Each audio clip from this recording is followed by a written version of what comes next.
राधे राधे दोस्तों, कैसे हो आप सब लोग। Welcome to my YouTube channel SSC maths by Arpit. तो दोस्तों आज अपन लोग 10 क्वेश्चन का एक प्रैक्टिस सेट करेंगे और ये जो सीरीज अपनी चल रही है ये मेनली एसएससी सीजीएल मेंस 2025 को टारगेट करके कर रही है। तो यहाँ पर आपको अच्छे लेवल के क्वेश्चंस मिलेंगे और अभी जो रिसेंट के एग्जाम हुए मेनली उन्हीं में से क्वेश्चंस मैं उठा रहा हूँ सो देट कि आपको पूरा एकदम एग्जाम में जिस लेवल के क्वेश्चन पूछे जाते हैं उस लेवल का क्वेश्चन आपको मिल पाए। पहला क्वेश्चन है, in a classroom test students were awarded +6 marks for each correct answer and -3 marks for each incorrect answer. No marks were given for unattempted questions. Radhika answer 10 questions correctly and scored a total of 42 marks. How many questions did she answer incorrectly. तो देखिए बोला जा रहा है कि एक classroom test में अगर सही क्वेश्चन होता है तो फिर उसके +6 मार्क्स मिलते हैं और अगर आप गलत आंसर लगाते हैं दैट इज नेगेटिव मार्किंग तो वो -3 है और अगर अटेम्प्ट नहीं करते तो कोई भी मार्क्स नहीं मिलता। बोला जा रहा है कि राधिका ने 10 क्वेश्चंस को करेक्टली आंसर किया और उसके टोटल 42 मार्क्स आए, तो फिर उसने कितने क्वेश्चंस को इनकरेक्टली आंसर किया। तो देखिए सबसे पहले तो यहाँ पर अगर मैं देखूँ कि करेक्ट क्वेश्चन में उसके कितने मार्क्स आएंगे तो एक क्वेश्चन जो है सही करने पे 6 मार्क्स मिलते हैं। 10 क्वेश्चन उसने सही किए तो 10 × 6 दैट इज 60 और मैं मान लेता हूं कि उसने x क्वेश्चन गलत किए तो एक क्वेश्चन गलत करने पे -3 मार्क्स होते हैं, मतलब 3 मार्क्स कट जाते हैं दैट मींस की -3x और ये हो गया उसका टोटल मार्क्स जो कि अपन को दे रखा है 42। तो यहाँ पे 3 से 2 बार में, ये 3 से 4 बार में, तो यहाँ पर मैं बोल सकता हूँ x इक्वल टू क्या आ जाएगा 10 दूनी 20 -14 दैट इज 6। इसका मतलब 6 क्वेश्चन उसने गलत आंसर किए। Option number D. Govind bought 2 items at a total cost of 4,800. He sold one item at 34% profit and the other at 10% loss. तो देखिए बोला जा रहा है कि गोविंद ने 2 आइटम खरीदे और दोनों की जो टोटल कॉस्ट प्राइस है वो 4,800 है। फिर उसने एक आइटम 34% के प्रॉफिट पर बेचा और दूसरे को 10% के लॉस पर बेचा। फिर बोला जा रहा है कि यदि गोविंद ने दोनों आइटम को मिला के 5,442 रुपए में बेचा तो पहले वाले आइटम की नहीं दोनों आइटम की कॉस्ट प्राइस का डिफरेंस क्या होगा। तो देखिए यहाँ पे मिक्सचर एंड डेलीगेशन से आप चल सकते हो। जब भी कॉस्ट प्राइस पे क्वेश्चन आए तो आप उसमें फिर मिक्सचर एंड डेलीगेशन लगा लीजिए, कोई दिक्कत नहीं है। सेलिंग प्राइस पर मिक्सचर एंड डेलीगेशन उतनी आसानी से नहीं लग पाता, वो थोड़ा कंफ्यूजिंग होता है, लेकिन कॉस्ट प्राइस पे बहुत ही आसानी से आप लगा सकते हो। यहाँ पर बोला जा रहा है कि पहले आइटम को 34% के प्रॉफिट पर बेचा, प्रॉफिट मतलब प्लस साइन, तो यहाँ पर आप बोल दीजिए +34% और लॉस का मतलब नेगेटिव साइन तो -10%। अब यहां पर अपन देख लेते हैं कि दोनों आइटम के मिलाकर कितना उसका प्रॉफिट या लॉस हुआ है। तो देखिए 4,800 रुपए की चीज को 5,442 में बेचा, ये मिला के कॉस्ट प्राइस है और ये मिला के सेलिंग प्राइस है। तो यहाँ पे मैं दोनों आइटम की मिला के प्रॉफिट या लॉस परसेंट निकाल रहा हूं। तो आप देख सकते हैं कि प्रॉफिट हुआ है कितने का 642 रुपए का प्रॉफिट है, कितने पे 4,800 पे, मल्टीप्लाई 100%। तो यहाँ पे देखिए 2 0 अपना कैंसिल आउट हो जाएगा और 2 से तो चला ही जाएगा, 3 से भी जा सकता है मेरे हिसाब से, तो हाँ 3 से भी चला जाएगा, 3 और 6 दोनों से चल जाएगा, मतलब 3 और 2 तो 6 से चल जाएगा, 6 कम 6, 6 का 7 बार में 42, 6 का 8 बार में 48, दैट मीन्स की टोटल 107/8% का ओवरऑल प्रॉफिट है। तो यहाँ पर मिक्सचर एंड डेलीगेशन में आप इस तरीके से एरो बना लीजिए और जिस डायरेक्शन में एरो जा रहे हैं उसी डायरेक्शन में आपको सब्ट्रैक्ट करना है और देखिए हमेशा बड़े में से ही छोटे को सब्ट्रैक्ट करना होता है। तो यहां पर अपन क्या करते हैं, ये डिनोमिनेटर में 8 है तो अपन इस मतलब ये तीनों जो आपके पास नंबर दे रखे हैं इसको 8 से मल्टीप्लाई कर लेते हैं सो देट कि ये डिनोमिनेटर का 8 खत्म हो जाएगा।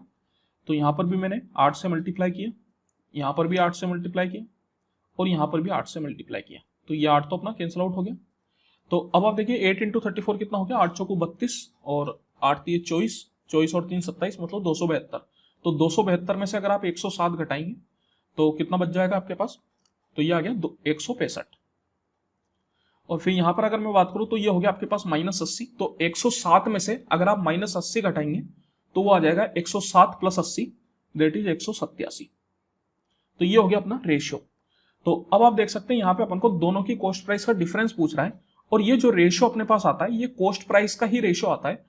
तो इन दोनों का सम अगर मैं करूंगा तो 5 7 12 की 2, एक कैरी चला गया, 9 6 15 की 5, एक कैरी चला गया, तो 352, मतलब 352 यूनिट की वैल्यू अपन को दे दी 4,800।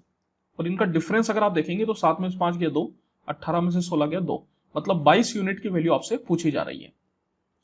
तो आप देखिए ये 352 जो है वो 11 का मल्टीपल है और 22 भी अपना 11 का मल्टीपल है। तो यहाँ पर अपन इसमें से 11 अलग कर लेते हैं।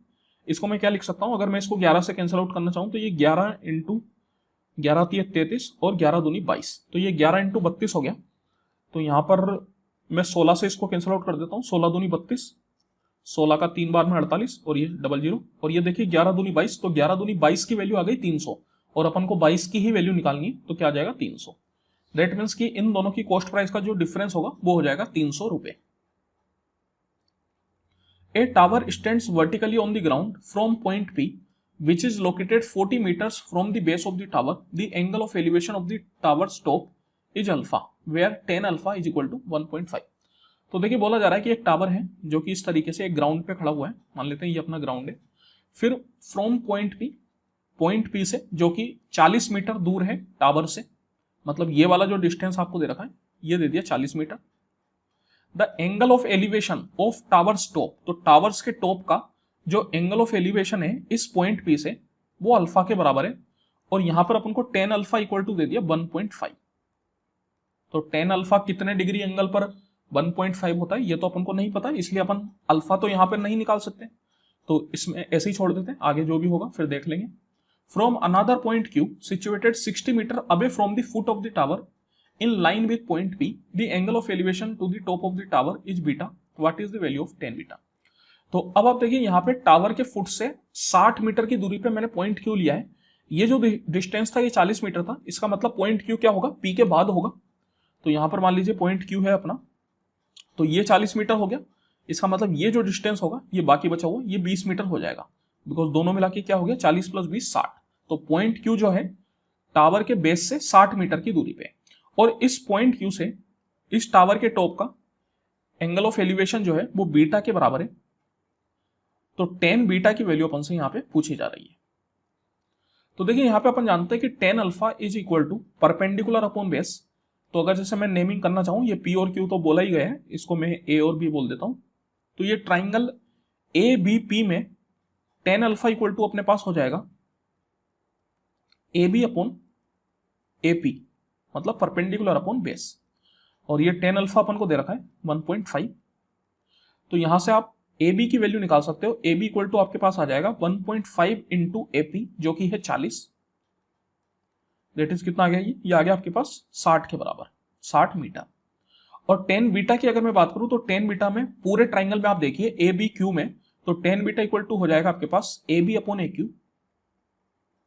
AB आपके पास अभी निकाल लिया आपने 60 के बराबर, और AQ आपको दे रखा है 40 + 20 60, तो 60/60 मतलब 1। तो tan बीटा क्या आ गया 1 आ गया। तो अब आप यहां से अगर बीटा की वैल्यू आपसे पूछी जाती तो वो भी निकाल सकते थे, बिकॉज अपन जानते हैं कि tan जो है वो 145 डिग्री एंगल पर होता है, लेकिन अल्फा की वैल्यू अगर पूछी जाती तो वो नहीं निकाल सकते, बिकॉज 1.5 दैट इज 3/2 ये कितने डिग्री एंगल पर होता है ये अपन नहीं जानते, लेकिन 1 कितने पे होता है ये अपन जानते हैं। Find the value of this. तो देखिए इसको सोल्व करना है अपन को। यहाँ पे सबसे पहले तो ये जो पावर में माइनस साइन है इसको अपन हटाते हैं। पावर में माइनस साइन हटाने के लिए जो अपना बेस होता है उसका अपन रेसिप्रोकल करते हैं। डायरेक्ट सर्ट्स एंड इंडिसेज में आपने फॉर्मूला पढ़ा होगा, a की power -m equal to 1/a की होल पावर m। तो यहां पर इसको आप 1/a की पावर m भी लिख सकते हो, कोई फर्क नहीं पड़ रहा, क्योंकि 1 की पावर m तो 1 ही रह जाएगा और नीचे में आ गया a की पावर m। तो यहां पर आप देखिए अगर इस माइनस साइन को मुझे हटाना है तो सिर्फ और सिर्फ ये जो बेस है इसका रेसिप्रोकल करना है। पावर में जो भी नंबर आपको दे रखा है वो सेम रहेगा, उसका कोई रेसिप्रोकल नहीं होगा।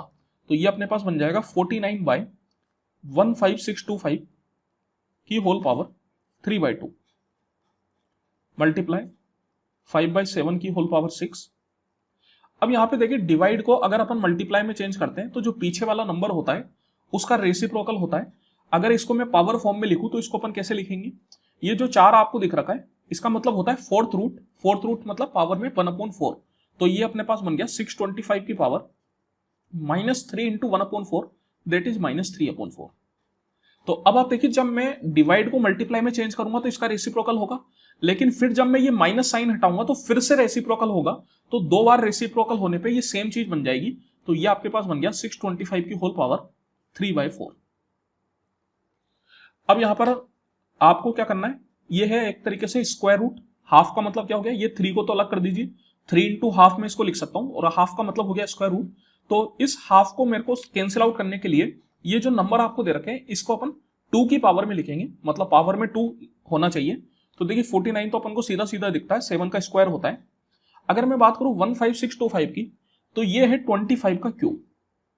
25 के क्यूब को अपन 125 का स्क्वायर भी बोल सकते हैं। जैसे यहां पर अगर आप इसको खोलना चाहेंगे तो ये क्या खुलेगा, 25 25 25। तो ये बीच वाला 25 को आप तोड़ के 5 इंटू 5 लिख दीजिए। ये 25 इंटू 5 हो गया 125, और ये 5 इंटू 25 हो गया 125। तो ये हो गया 125 का स्क्वायर। तो इसको मैं लिख सकता हूं 125 का स्क्वायर, और उसकी होल पावर बन गई 3/2। फिर मल्टीप्लाई में अब आप देखिए यहां पर ये 5 की पावर जो 6 है, इसको आप चाहो तो 125 का स्क्वायर भी लिख सकते हो, मतलब ये 6 को मैं 3 इंटू 2 लिख सकता हूँ, 5 का क्यूब हो गया 125 और उसका स्क्वायर, और नीचे में सेम तरीके से 7 का क्यूब 343 आप बोल सकते हो, या फिर इसको ऐसे ही छोड़ देते हैं क्योंकि यहाँ पे भी मुझे 7 ही दिख रहा है, तो इस वजह से मैंने 7 ऐसे ही छोड़ दिया। यहाँ पर मुझे 125 दिख रहा था, इस वजह से मैंने 5 को 125 में चेंज कर दिया, लेकिन यहाँ पर 7 ही है तो 7 ही रहने देते हैं, उसको अपन डायरेक्ट कैंसिल आउट कर देंगे। फिर यहाँ पे 625 को अपन लिख सकते हैं 5 की पावर 4, क्योंकि यहाँ पर 4th रूट है, और 4th रूट को कैंसिल आउट करने के लिए मुझे पावर 4 में लिखना पड़ेगा। तो ये 25 का स्क्वायर बोल सकता हूँ या 5 की पावर 4 बोल सकता हूँ, इस वजह से मैंने यहाँ पे 5 की पावर 4 बोला।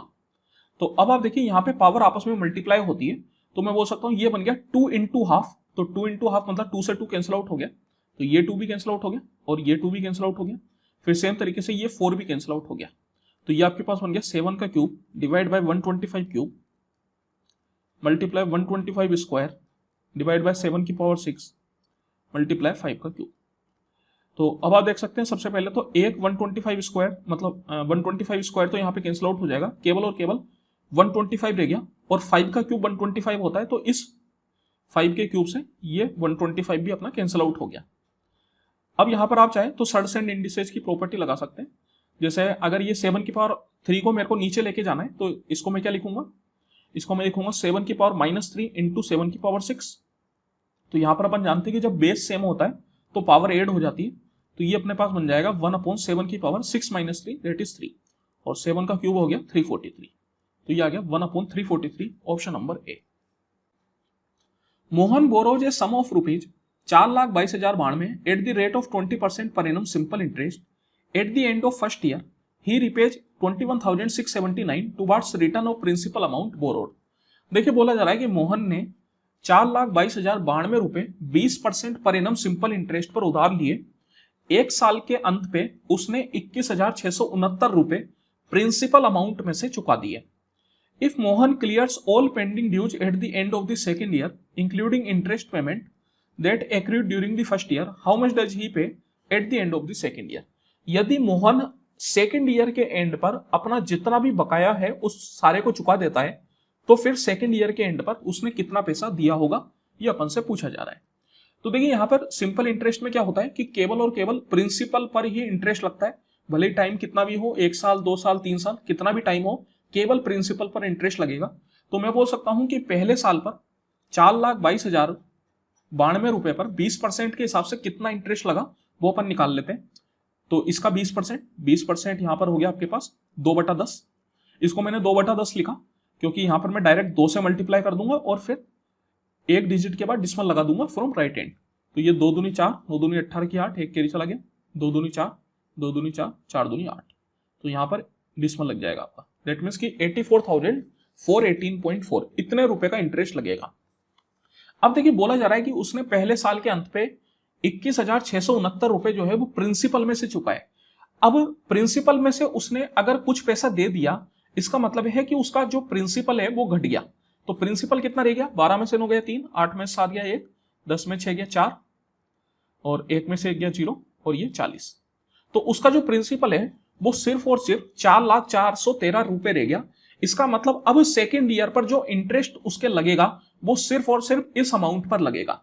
लेकिन यही अगर वो प्रिंसिपल की जगह इंटरेस्ट में से पैसा देता, उसका इंटरेस्ट कितना बना था 84,418.4, इसमें से अगर वो ये पैसा देता तो फिर उसका प्रिंसिपल सेम रहता, और अगर उसका प्रिंसिपल उतना ही रहता तो फिर सेकेंड ईयर पर पूरे जितना स्टार्टिंग में अमाउंट था उस पर इंटरेस्ट लगता। तो अब यहां पर आप देख लीजिए अमाउंट कम हो गया, तो एक तरीके से सेकेंड ईयर पर उसका इंटरेस्ट भी कम हो जाएगा। तो प्रिंसिपल में से चुकाने में ये उसको फायदा हो गया। यही अगर वो इंटरेस्ट में चुका था तो उसको कोई फायदा नहीं होता, क्योंकि इंटरेस्ट तो भले ही वो आज दे या 2 साल बाद दे, उसको सेम अमाउंट देना है। लेकिन प्रिंसिपल वो अगर कम कर देगा तो अगले साल पर इंटरेस्ट उसका कम हो जाएगा। तो अब यहां पर आप देखिए इसका फिर से आप 20% निकाल लीजिए, मतलब वही 2/10। तो ये 3 दूनी 6, 2 एकम 2, 4 दूनी 8, 0 0, 4 दूनी 8, दैट मीन्स की 80,082.6 इतने रुपए का इंटरेस्ट लगा उसका सेकेंड ईयर पे। तो अब आप यहां पे देखिए सेकेंड ईयर पे उसको क्या क्या रुपए देने। एक तो जो उसका प्रिंसिपल बाकी रह गया था, प्रिंसिपल कितना बच गया उसका 4,04,13 ये रुपए उसके बच गए, क्योंकि उसने केवल और केवल 21,669 रुपए ही दिए। साथ ही साथ पहले साल का जो इंटरेस्ट था वो उसका बाकी है, और दूसरे साल का इंटरेस्ट यह भी बाकी है। तो ये तीनों अमाउंट उसको चुकाने पड़ेंगे। तो क्या क्या हो गया 400,413, फिर ये 84,418.4, और ये हो गया आपके पास 800,82.6। तो ये 3 अमाउंट उसको देने, तो इन तीनों को अपन को ऐड करना है। तो देखिए 4 6 10 की 0, एक कैरी चला गया, ये 4 और 8 12, 12 और 2 14। तो यहां पर 4 आएगा, दैट मीन्स की यूनिट डिजिट 4 आएगी, मतलब ऑप्शन नंबर 2। तो यही अपना आंसर हो जाएगा। आप चाहे तो पूरा इसको कैलकुलेट कर सकते हैं। You are faced with 5 doors, behind 1 door is a car and behind the other 4 are goats, you pick 1 door. तो देखिए एक मोंटी हॉल प्रॉब्लम है। सिलेक्शन पोस्ट फेज 13 में मोंटी हॉल प्रॉब्लम के काफी क्वेश्चन पूछे गए थे, और अंदाजा लगाया जा रहा था कि एसएससी सीजीएल प्रीलिम्स में भी आएगा। लेकिन सीजीएल प्रीलिम्स में प्रोबेबिलिटी सिलेबस में नहीं है, और ये प्रोबेबिलिटी का पार्ट है, इस वजह से उन्होंने नहीं पूछा। बट मेंस का पार्ट है प्रोबेबिलिटी, तो हो सकता है कि मेंस में पूछ ली जाए, इसलिए आप इसको समझ के जाइए। आसान से क्वेश्चन होते हैं, बहुत ज्यादा मुश्किल नहीं है। अगर आप 2-4 क्वेश्चन कर लेंगे तो आपको समझ में आ जाएगा। तो देखिए यहाँ पे होता क्या है, सबसे पहले अपन को कुछ डोर्स दिए जाते हैं। जैसे कि इस क्वेश्चन में 5 डोर दे रखे, तो 5 डोर में बना लेता हूं, 1 2 3 4 और 5। ये 5 डोर अपन ने बना लिए। अब इनमें होता क्या है, इनमें से किसी एक में कार है और बाकी 4 में गोट है, मतलब बकरी। अब एक होस्ट है जो कि अपन को जो कि गेम को खिला रहा है, उसी को नाम है मोंटी, और वो होस्ट का नाम होता है मोंटी, और वो अपन को गेम खिला रहा है। तो उसको पता है कि इनमें से किसमें कार है और बाकी 4 कौन सी है जिनमें गोट है। तो अब देखिए अपन ने एक डोर चूज कर लिया, लेट्स से मान लेते हैं ये वाला डोर अपन ने चूज कर लिया। तो अगर इसमें कार हुई तो उस अपने जीतने की प्रोबेबिलिटी क्या हो जाएगी 1/5, क्योंकि टोटल 5 गोट है, 5 गेट है जिसमें से किसी एक में कार होगी। तो मैं बोल सकता हूं कि अगर इसमें हुई तो 1/5, ये हो गई जीतने की प्रोबेबिलिटी। लेकिन यहां पर जो होस्ट है जिसको पता है कि किसमें कार है और किसमें गोट है, तो उसने 3 डोर ओपन किए और उन तीनों में गोट है। तो मान लेता हूं कि ये 3 डोर उसने ओपन कर दिए और इन तीनों में गोट है। अब अपने पास ये एक डोर बचा। ये जो पहला वाला डोर था ये अपन ने केवल और केवल चूज किया था, इसको ओपन नहीं किया था, ये अभी भी क्लोज है, और अब एक ही आखिरी वाला क्लोज है। तो यहां पर अपन को चांस मिलता है कि जो डोर अभी क्लोज है, मतलब जो अपन ने चूज किया उसके अलावा जितने भी डोर क्लोज है, मान लेते हैं एक से ज्यादा डोर भी क्लोज हो सकते हैं। इस केस में होस्ट ने 3 डोर ओपन कर दिए थे, लेकिन हो सकता है कि वो 2 ही ओपन करता, तो फिर बाकी के 2 डोर बचते। लेकिन यहां पर उसने 3 कर दिए, इसलिए सिर्फ और सिर्फ आप ये लास्ट का एक डोर ही बचाए। एक तो अपन ने चूज ही कर लिया, उससे अपन को कोई मतलब नहीं है। तो देखिए यहां पे अपन को चांस मिलता है कि अगर इस डोर में मैं स्विच करूं तो इसके पीछे कार होने की प्रोबेबिलिटी क्या होगी। तो अब आप देखिए यहां पे ये जो डोर मैंने चूज किया था इसकी तो 1/5 थी। अब यहां पर अपने पास कितने डोर रह गए, बाकी 4 डोर रह गए, जिसमें से 3 में पक्के तौर पे मैं बोल सकता हूं कि गोट है, बकरी। तो इन तीनों में से तो मैं स्विच नहीं करूंगा। कोई पागल ये होगा जिसको पता है कि भैया इनमें बकरी है फिर भी वो स्विच करे। तो यहां पर मैं पक्के तौर पे केवल और केवल इसी में स्विच करूंगा। तो देखिए ये जो पहले वाले की थी इसकी थी 1/5, और अपन जानते हैं कि जो टोटल होता है वो हमेशा 1 होता है प्रोबेबिलिटी का। तो अगर इसकी 1/5 है तो इसकी क्या हो जाएगी, तो इसकी हो जाएगी 1 - 1/5, दैट इज व्हाट 4/5। अब यहां पर और कोई भी डोर नहीं बचा, तो इसमें जो कार है उसकी प्रोबेबिलिटी हो गई 4/5, that is option number C. तो यहां पर आप देखिए एक बात आपको ध्यान रखनी है कि जब भी अपन स्विच करते हैं तो स्विच करने पे जीतने की प्रोबेबिलिटी हमेशा ज्यादा होती है। ये इस तरीके से क्वेश्चन भी आपसे पूछा जा सकता है ट्रू एंड फॉल्स में, कि अगर अपन ने मोंटी हॉल प्रॉब्लम में स्विच किया तो क्या स्विच करने पर जीतने की प्रोबेबिलिटी अपन ने जो डोर पहले चूज किया था उससे ज्यादा होगी क्या। तो एकदम सही बात है, हमेशा उससे ज्यादा होगी। अब देखिए यहां पर एक ही डोर ओपन था इसलिए सीधा 4/5 हो गया। लेकिन ऐसा भी हो सकता है कि जो अपना होस्ट है उसने सिर्फ और सिर्फ 2 ही डोर ओपन किए, दैट मीन्स कि ये दो डोर अभी भी क्लोज है। तो अब अगर मैं स्विच करूंगा तो हो सकता है कि या तो मैं आखिरी वाले में करूं या चौथे वाले में करूं। दैट मीन्स कि इन दोनों में से किसी में भी कर सकता हूं। तो यहां पर अगर मैं बात करूं इन दोनों की मिला के प्रोबेबिलिटी क्या बनी, तो पहला जो मैंने चूज किया था उसकी प्रोबेबिलिटी 1/5 थी और टोटल होता है 1। तो मैं बोल सकता हूं कि इन दोनों की मिला के जो है वो है 1 - 1/5 दैट इज 4/5। लेकिन इन दोनों में से किसी एक में कार हो सकती है और दोनों में बराबर बराबर चांस है। इसमें भी हाफ टाइम्स मतलब आधा चांस है और इसमें भी आधे चांस है। तो मैं बोल सकता हूं कि दोनों में बराबर बराबर चांस है, इसलिए मल्टीप्लाई बाय हाफ। तो अगर यहां पे जो होस्ट है वो केवल दो ही डोर ओपन करता तो जो अपनी ओवरऑल प्रोबेबिलिटी बनती वो बनती 2/5। तो अब आप देख सकते हैं कि अगर होस्ट कम डोर ओपन करता है तो जो जीतने की प्रोबेबिलिटी है वो कम होती जाती है। यहां पर अगर वो दो की जगह सिर्फ और सिर्फ एक ही डोर ओपन करता तो मैं बोल सकता हूं कि ये बाकी बचे हुए तीन में होने की प्रोबेबिलिटी होती 4/5 और उन तीनों में बराबर बराबर प्रोबेबिलिटी होती, मतलब 1/3 1/3 1/3। तो उन तीनों में मैं किसी एक को ही ओपन करता तो मेरी जीतने की प्रोबेबिलिटी हो जाती 1/3, दैट इज आ जाता 4/15। तो यहां पर आप देख सकते हैं कि जितना डोर होस्ट कम ओपन करेगा अपने जीतने की प्रोबेबिलिटी उतनी कम होती जाएगी। लेकिन इतना पक्का है कि जो डोर अपन ने चूज किया उससे तो ज्यादा ही होगी, कभी भी उससे कम नहीं होगी।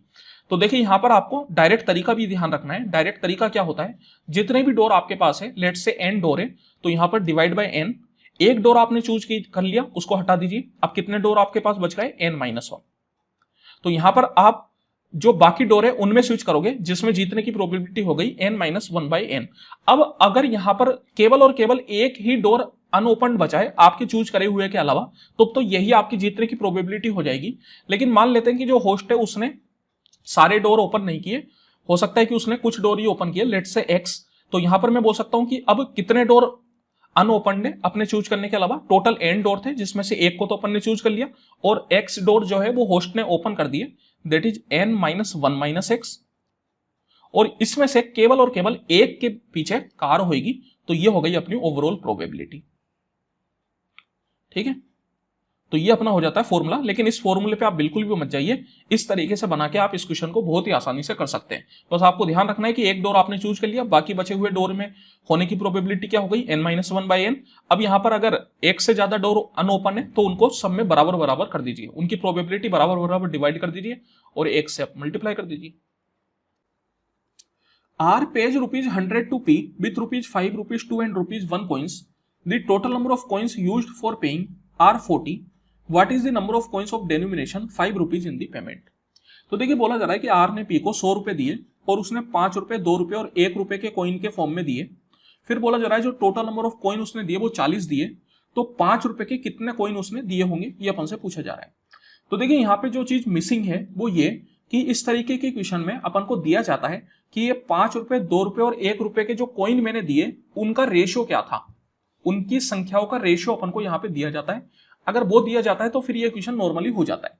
लेकिन यहाँ पर अगर मैं उस चीज को हटा दूं, बिना उसके सोल्व करने की कोशिश करूं, तो मैं मान लेता हूं कि 5 रुपए के मैंने एक्स कॉइन दिए, 2 रुपए के वाई दिए और 1 रुपए के जेड दिए। तो टोटल जो यहाँ पर अमाउंट बनेगा वो बन जाएगा 5x + 2y + 1z and this is equal to what, 100 rupees.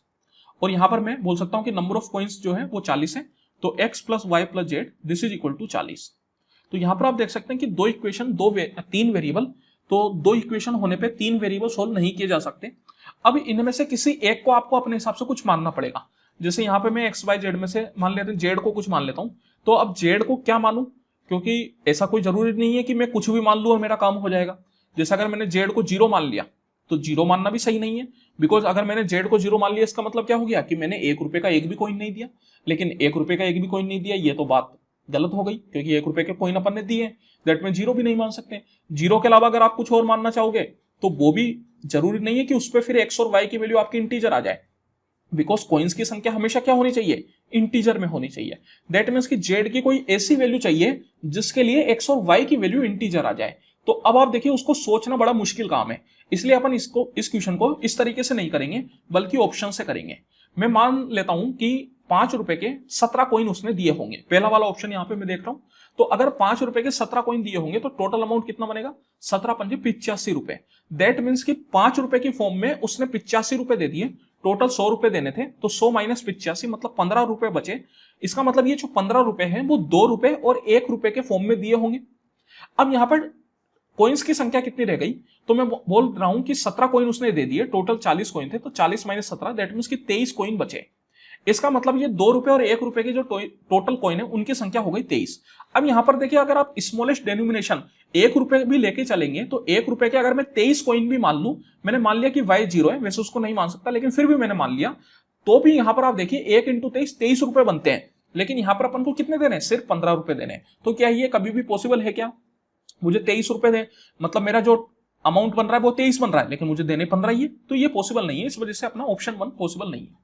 अब यहां पर मैं बोल सकता हूं कि अगर 17 पॉसिबल नहीं है तो फिर 18 तो वैसे ही पॉसिबल नहीं होगा, बिकॉज जब आप 18 पे चलेंगे तो यहां पर जो आपका अमाउंट है वो कितना रह जाएगा, 18 पंजे 90, तो 100 माइनस 90 मतलब 10 रुपए रह गए, सिर्फ और सिर्फ 10 रुपए आपको देने, और कॉइन की संख्या कितनी हो जाएगी, 40 माइनस 18, दैट मीन्स कि 22 कॉइन आपके पास बच गए, तो 22 इंटू 1 22, दैट मीन्स कि अगर मैं 1 रुपए के भी मान के चलता हूं तो 22 रुपए बनते हैं, लेकिन अपन को सिर्फ 10 रुपए देने, तो क्या पॉसिबल है क्या, नहीं है, तो इसको भी हटा दीजिए। सेम तरीके से अगर आप 16 के साथ चलेंगे तो यहां पर 16 पंजे 80, तो 100 माइनस 80 मतलब 20 रुपए देने, और कॉइन की संख्या कितनी रह गई, तो 40 माइनस 16 मतलब 24 कॉइन रह गए, और फिर से अगर मैं 1 रुपए के भी कॉइन लेके चलूं तो 24 कॉइन के हिसाब से 24 रुपए बनते हैं, लेकिन 20 ही रुपए देने, तो ये भी पॉसिबल नहीं है। अब अपना बचता है ऑप्शन नंबर 3, इसको अपन लेके चलते हैं। तो यहां पर अगर मैंने मान लिया कि 5 रुपए के 13 कॉइन है, तो टोटल अमाउंट बना 13 पंजे 65, इसका मतलब मैंने 65 रुपए दे दिए, तो मेरे पास कितने रुपए बाकी बचे, 100 माइनस 65 दैट इज 35, इतने रुपए मुझे देने। तो इन रुपए को मैं किसकी फॉर्म में दूंगा, 2 रुपए और 1 रुपए की फॉर्म में दूंगा, और कॉइन्स की संख्या कितनी रह गई, तो मैंने 13 कॉइन दिए 5 में, तो मैं बोल सकता हूं 40 माइनस 13 दैट मीन्स कि कितने कॉइन रह गए, 27 कॉइन रह गए। तो अब आप देखिए यहां पर अगर मैं स्मॉलेस्ट डिनोमिनेशन 1 रुपए मान के चलूं तो 1 इंटू 27 27 होता है, इसका मतलब यहां पर अब अपने पास पॉसिबिलिटी है, क्योंकि टोटल अमाउंट जो है वो 35 है, और अगर 1 रुपए के हिसाब से 27 रुपए बनते हैं तो 8 रुपए बच गए, दैट मीन्स कि हो सकता है कि इसमें से कुछ पैसा 2 रुपए के कॉइन के फॉर्म में मैंने दिया होगा। अब इसको अपन को पूरी तरीके से प्रूफ करें कि भैया क्या ये एकदम सही है ही सही, ऐसा भी हो सकता है कि चारों ऑप्शन गलत हो, ऐसा भी पॉसिबिलिटी है, लेकिन अगर मैं देखना है कि ये तो सही है ही सही, तो उसके लिए मैं क्या करूंगा, तो देखिए यहां पर मैं बोल रहा हूं कि x की वैल्यू मैंने 13 ले ली, क्योंकि 5 रुपए के कॉइन को मैंने क्या माना, x माना, जो कि मैंने 13 ले लिया। तो यहां पर 2y प्लस जेड क्या आ गया आपके पास, ये आ गया आपके पास 100 माइनस 65 मतलब 35। सेम तरीके से y प्लस जेड क्या आ गया, ये आ गया 40 माइनस 13 मतलब 27। तो देखिए यहाँ पे 2 इक्वेशन 2 वेरिएबल है जिनको आप आसानी से सोल्व कर सकते हो, और इस क्वेश्चन को सही होने के लिए y और z की वैल्यू इंटीजर आनी चाहिए, बिकॉज कॉइन्स की संख्या हमेशा क्या होती है, इंटीजर होती है। अगर y और z नॉन इंटीजर आया, इसका मतलब यह है कि मैं 13 कॉइन भी नहीं मान सकता, ये ऑप्शन भी गलत है। तो यहाँ पर सोल्व करके देख लीजिए, इसमें से अगर आप इसको सब्ट्रैक्ट करेंगे तो देखिए ये z आपका कैंसिल आउट हो गया, 2y माइनस वाई वाई, और 35 माइनस 27 अगर आप करेंगे तो आ जाएगा 8, और यहाँ पर अगर z आप निकालेंगे तो z कितना आ जाएगा, तो ये आ गया, यहाँ पर y अपन ने 8 डाला तो 27 माइनस 8 मतलब 19।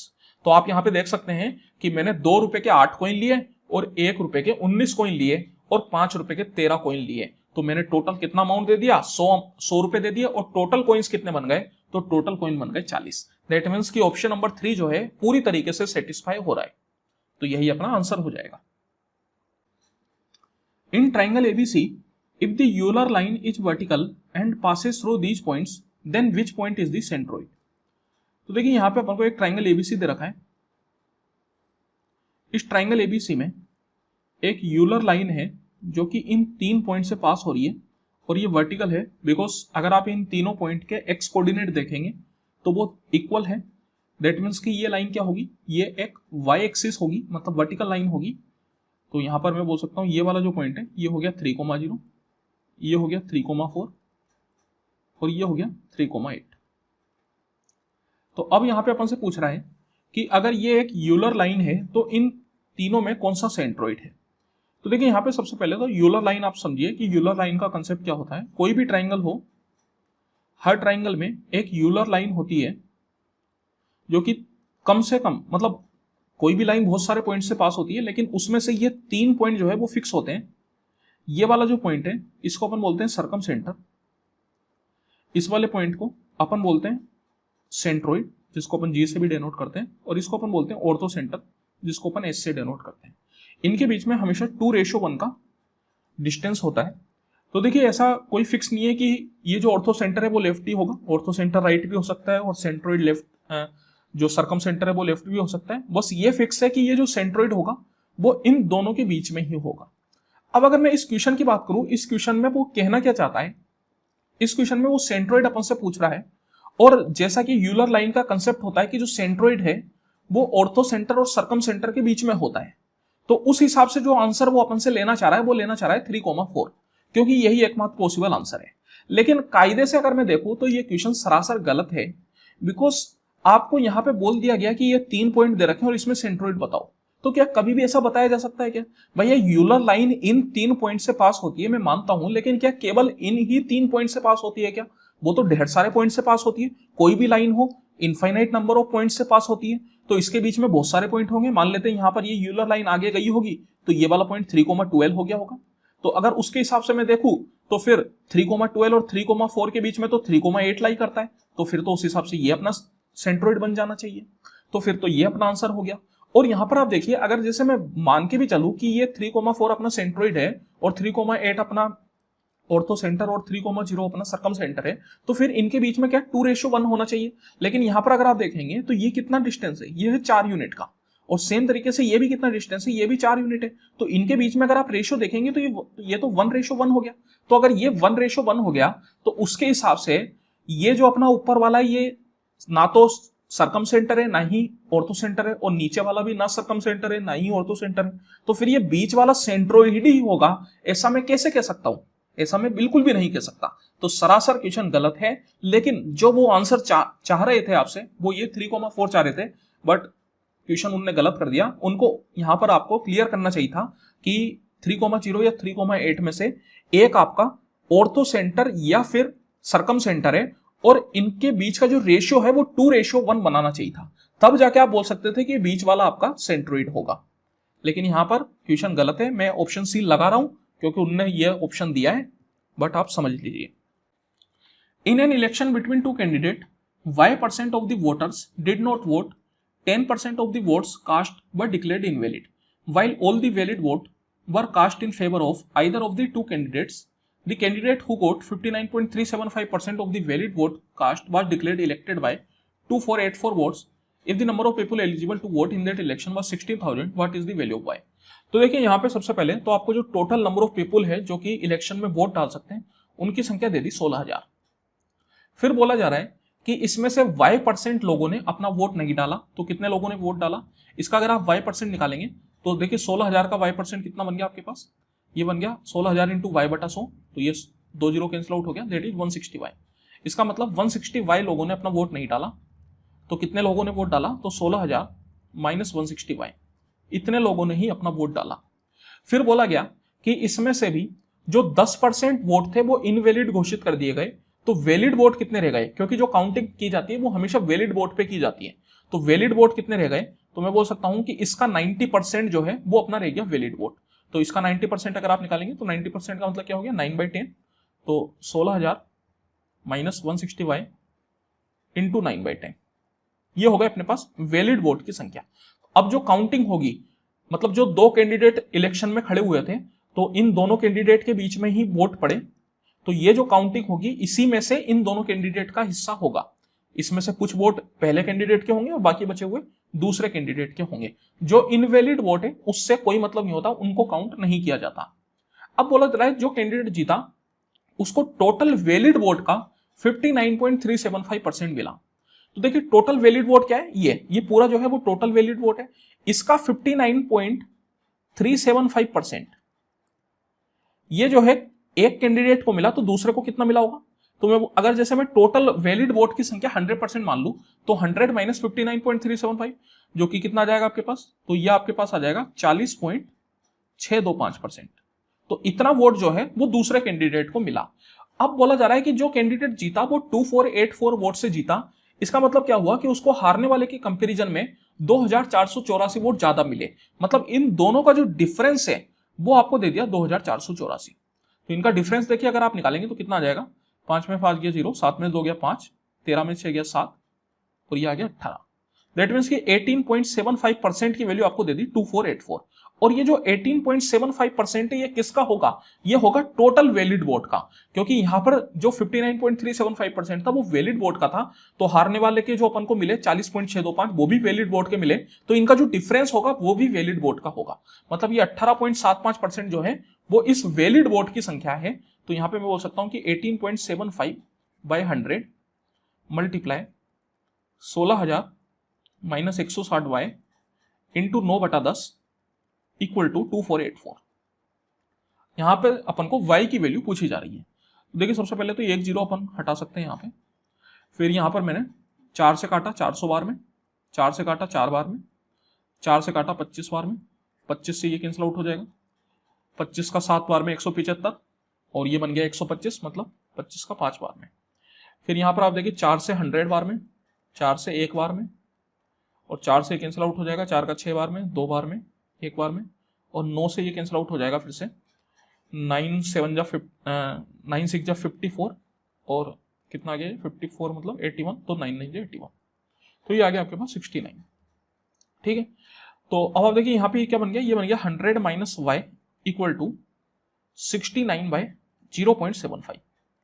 तो ये पॉइंट हटा के ऊपर में 2 जीरो डाला, तो यहाँ पर 75 से अपन वैसे इसको डायरेक्ट कैंसिल आउट कर सकते हैं, नहीं तो 25 से काट लेते हैं, 25 का ये 3 बार में चला जाएगा। इसको मैं लिख सकता हूँ 59 इंटू 100, और 100 को मैंने 25 से 4 बार में कैंसिल आउट कर दिया। फिर 3 से ये कितने बार में चला गया, 3 से 23 बार में, तो ये आ गया 100 minus Y equal to 23 into 4, 4 3 12 की 2, 1 कैरी चला गया, तो यहां से अगर y निकालेंगे तो y आ जाएगा 100 माइनस 92 दैट इज 8, तो y की वैल्यू आ गई 8, option number 2। A hemisphere has radius r, a sphere of maximum possible radius is inscribed in the hemisphere such that it touches the curved surface internally and rests on the hemisphere base. Find the ratio of their surface area. तो देखिए यहाँ पे ये बोलना क्या जा रहा है, वैसे क्वेश्चन उसने बहुत अच्छे तरीके से तो नहीं दिया गया, उसने ये नहीं बताया कि हेमिस्फेयर ओपन किस तरफ से, मतलब ऊपर की तरफ से ओपन है या नीचे की तरफ से ओपन है, लेकिन क्वेश्चन के हिसाब से जो मुझे लग रहा है वो कहना ये चाह रहा है कि कुछ इस तरीके से एक हेमिस्फेयर है आपके पास, जो कि यहाँ पर नीचे की साइड से ओपन है, और इसके अंदर एक स्फेयर है जो कि हेमिस्फेयर के बेस पर है और इंटरनली इस हेमिस्फेयर को टच कर रहा है। तो यहाँ पे अपन से इन दोनों की सरफेस एरिया का रेशियो पूछा जा रहा है। तो देखिए यहाँ पर अगर आप देखेंगे तो आसान सा क्वेश्चन है ये कायदे से तो, लेकिन क्वेश्चन की लैंग्वेज उतनी सही नहीं है, तो कंफ्यूजिंग क्वेश्चन है। हो सकता है कि बोनस हो या नहीं हो, मुझे नहीं पता, क्योंकि वैसे भी सिलेक्शन पोस्ट फेज 13 में बहुत ज्यादा क्वेश्चन बोनस हुए, तो इसलिए पता करना ही पॉसिबल नहीं है कि कौन सा क्वेश्चन बोनस हुआ और कौन सा नहीं हुआ। तो अब आप यहाँ पे देखिए, मैं बोल सकता हूँ कि ये जो है ये एक तरीके से हो गई आपके पास हेमिस्फेयर की रेडियस, जो कि आपको कैपिटल आर दे रखी है, और यहाँ पर बीच में कहीं सेंटर होगा, तो मैं बोल सकता हूँ कि ये जो है मतलब हेमिस्फेयर की रेडियस का आधा, ये क्या हो जाएगा, ये हो जाएगी स्फेयर की रेडियस, दैट मीन्स ये क्या हो गई, ये हो गई हाफ आर। तो यहाँ पर हेमिस्फेयर और स्फेयर का सरफेस एरिया पूछा जा रहा है, तो यहाँ पर अपन पहले हेमिस्फेयर लेंगे फिर स्फेयर लेंगे, बिकॉज यहाँ पर इनने क्लियर तो नहीं किया, तो इसका मतलब क्या है कि हेमिस्फेयर अपन को पहले दिया गया था, तो हेमिस्फेयर का पहले लेना है। और ऑप्शन के हिसाब से भी अगर आप देखेंगे तो एकमात्र ऑप्शन आपको मिलेगा, क्योंकि यहाँ पे सारे ऑप्शन अलग अलग है। जैसे यहाँ पर अगर 3:1 आंसर हुआ, तो अगर उसके हिसाब से 1:3 भी एक ऑप्शन दिया जाता तो फिर कंफ्यूजन होता, लेकिन वो नहीं दिया गया, तो फिर डायरेक्ट अपन मान के चले। तो यहाँ पर अगर मैं हेमिस्फेयर का मानूं, तो हेमिस्फेयर का जो सरफेस एरिया होता है वो होता है 3πr², और जो स्फेयर का सरफेस एरिया होता है वो होता है 4πr²। यहाँ पर जो रेडियस है वो है हाफ आर, तो हाफ r²। तो अब आप देखिए ये अपने पास पाई तो कैंसिल आउट हो गया, ये आ गया 3r², 4 इंटू हाफ का स्क्वायर हो गया 1/4, और ये r², तो r² कैंसिल आउट हो जाएगा, ये 4 से 4 कैंसिल आउट हो जाएगा, तो ये क्या आ जाएगा 3:1, दैट इज ऑप्शन नंबर ए। तो ये अपना पॉसिबल आंसर हो जाएगा, लेकिन यहाँ पे कायदे से क्वेश्चन उतना सही नहीं है। चलिए ठीक है, मिलते हैं फिर अगली वीडियो में, आज के लिए इतना ही, बहुत बहुत धन्यवाद।